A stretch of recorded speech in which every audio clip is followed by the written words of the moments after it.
Kadosh Boker Or Bekiim Bahalacha 2, Siman 1, day 13. We're on page 48. Is reciting the passage actually a substitute for the sacrifice? Meaning, do we actually say the be'emet is considered that you actually did it yourself? That you actually brought a sacrifice? Suppose someone commits a sin that obligates him to bring a korban in the Bet HaMikdash. Can he absolve himself of his obligation by simply just saying the psukim? That's it? If someone today says it's psukim and afterwards the third Bet HaMikdash will be constructed, what? He doesn't have to bring a real korban? So the Achronim who dealt with this question cited the Gemara in Shabbat. They say that Rishmael ben Elisha once adjusted the flame of his lamp on Friday night. And he forgot it was Shabbat. After Shabbat, he wrote in his records that Ishmael ben Elisha was reading, and I adjusted my lamp on the Shabbat. When the Bet HaMikdash will be built, he's going to bring a fat animal as a Korban Chatat. Shemina, right? We're going to be a Chatat Shemina. There seems to be a proof that reciting the passage of a Chatat is not sufficient. The person is still obligated to bring the Korban when the opportunity arrives. If the person does not live to receive the opportunity, then Hashem counts the bringing the Korban by reading it. That means it's right now, it's like a substitute just for now. But really, when the Bet HaMikdash comes, he's going to have to bring the real thing. The response at Sapichim B'Dvash insists that the reciting that counts Be'emet as bringing the Korban. He cites the Ma'avar book. He explains that a sin committed at this time is less severe than the same sin committed when the Bet HaMikdash is standing. To atone for a sin committed in the present, all he has to do is just read the Korbanot. You don't need to bring a Korban with the Bet HaMikdash. Meaning, when we have the Bet HaMikdash, it's a much bigger sin.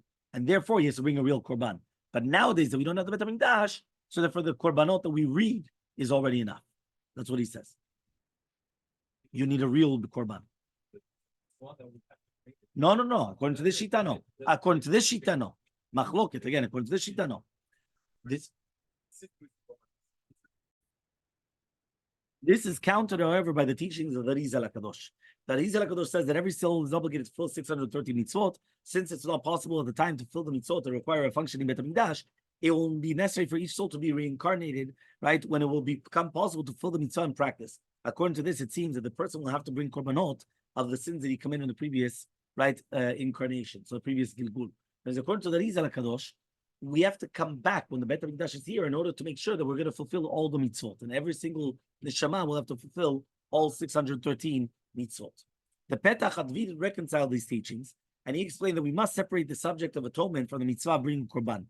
In these times, if someone sins and he does teshuvah, and he says the korbanot that he's obligated to bring, he receives total atonement, right? And is going to be 100%, right, clean of his past sins. Nevertheless, he's still required technically to bring his korban when the opportunity arrives. Hence, he'll be reincarnated in the era of the third Bet HaMikdash, right, in order to fill the mitzvah, even though he was completely atoned for his sins. That is the Petach Advid, that he made a pshara, right, a reconciliation between the two different teachings. Okay?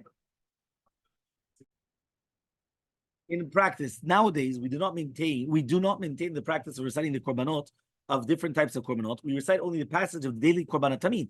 The Chikre Lev noted this, and he wondered, why is this so? Should we then recite everything to get the protection? Meaning, even when you say you just tell where's the place. You're not actually saying how do you do the chatat, where's the chatat, the order, the this. You're not doing that. The only one they're doing is korbanot tamid. He then cited the Lechem Chamudot of the Arba, who say that if someone devotes all his time to study Torah, he does not need to invest time in extra prayers and supplications, as stated above in the footnote of the Halakha 35. Nevertheless, he insisted that this is a solution to the question, not a solution to the question. His conclusion is that Torah scholars who cannot afford time of the lengthy prayers should say simply, I pray that Hashem's will agrees to view my Torah study as if I offer the sacrifices necessary to atone for my sins. Meaning it's like Kiru the Mamash, that this is my korbanot. Chaim Falache, okay, he discussed this, and the response to Lev Chaim, and he rejected this resolution. Instead, he suggested that since we recite the chapter of Ezu Mikoman, which lists the types of korbanot and halachot, this substitutes for reciting the types of korbanot and halachot. He says this actually substitutes for everything else. Meaning, his shita was that the Ezu Mikoman is instead of the korbanot, because even though you're only mentioning where do you actually sacrifice it, you're not actually saying all the, but that's already enough. His son, the author of the Yafel Lev, added that the Rav Chida suggested a different solution. He pointed out that we recite at least 100 berachot every single day.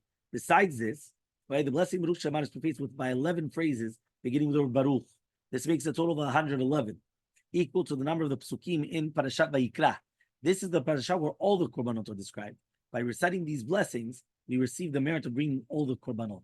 And therefore, it's unnecessary to recite the actual Pasuk korban. Meaning, when you make berachot, your berachot are the korbanot. Capish? Very, right? Okay. Pay attention to the words, right? The words' meanings. So he says like this. Our daily prayers include the passage of Korbanot Tamid, the description of the Ketoret, Abayi's list of daily schedule followed right to the Bet HaMikdash in the chapter of Oziel Mekuman. It is imperative to understand the meaning of these passages while we're reciting them. Mishabura states that anyone who's capable of studying the passage of Abaye and of the Ketoret so that you will understand them to do so, right? He should do so. So it's only in this way that he's considered to fulfill those mitzvot. Likewise, when the Gemara says that studying the passage of Korban is considered he brought the Korban, it means that you understand what you're saying. I mean, it's not just stam. No. It's not Shayishoyetecha. You have to actually understand what you're saying. When you understand what you're saying, then it's considered that you actually said it. Okay? Parashat Korbanot, Yat Mem Daled, page 51. Okay, we're almost done. As part of the daily prayers, we recite the passage Korbanot Tamid. It's based upon the sage's teaching that Kadosh Baruch Hu told Avraham Avinu, I prepare passages of the Korbanot and his descendants. Whenever they recite them, I'll consider as if they brought sacrifices in front of me, and I'm going to forgive them. 41. See more about this in the preface to this section of the Siman. Okay, in the Shulchan Aruch, Manan stated that some people have the practice of reciting the passage of the Kiyor, the sacred wash basin, and then the Korbanot Tamid. Manan discussed in one places the practice of reciting the passage of the Korbanot Tamid, including Siman 47, 48, 50.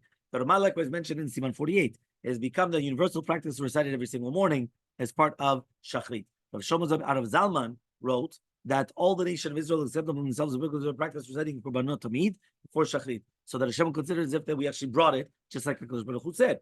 Right? The Yakut Yosef says the language is that it's comparable to recite the passage of the Korbanot Tamid every day. This wording suggests that it's not an obligatory practice, but this is not true. It is indeed an obligation. So it's mamash chovah to say it. Okay, fine. What about additional parts of the Korbanot?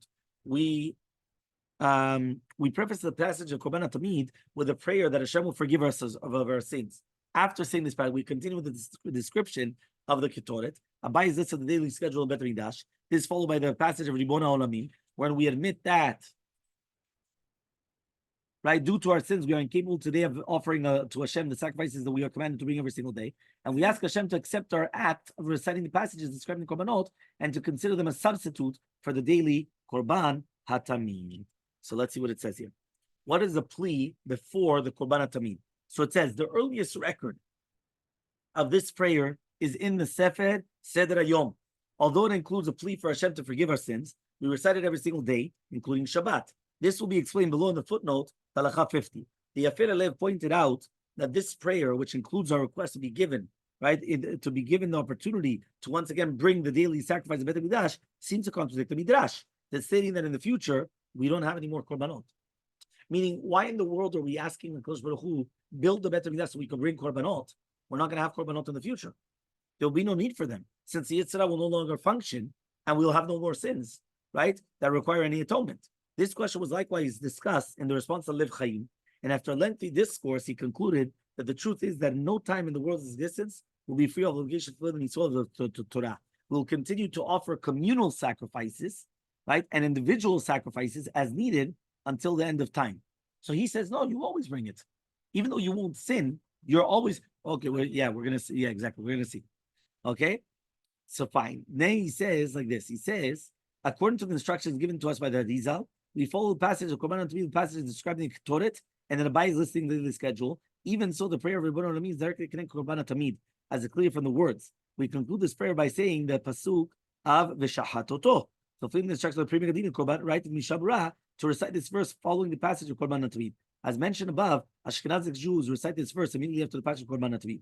The Rav Pe'alim, the Ben Ishchai, ruled that if someone revises to the synagogue late for Shachrit, he should do his best to recite at least the Parashat Tamid, the Psukim in the Talmudic passage of the Ketoret, and then the concluding plea of the Bona Olamim with the verse of V'shachatoto.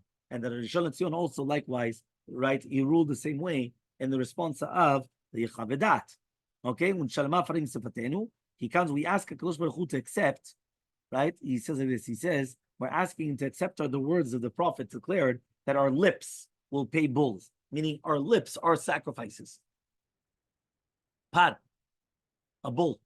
Yeah, this means that reciting the passage through our lips, right? He says will be accepted to Hashem as if we actually brought the sacrifices on the mizbeach.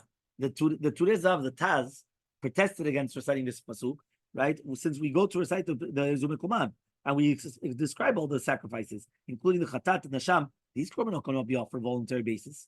It is permissible to offer only them when you're obligated to. If so, how do we dare declare this is like a nedava? What's going on here? Everyone understood? One more time. You cannot bring a korban chatat or a korban chatat or an asham. You can't bring it as a nedava. So how are you coming and saying now that kilu we're bringing a nedava to you? How does that work? You're not allowed to bring a chatat or an asham as a nedava. However, in our version of the one we specify that we are discussing the korban tamid only, and not the sacrifices listed in the Zumakuman, and therefore we're safe to actually include it in our tefillah. And we continue with Hashem tomorrow.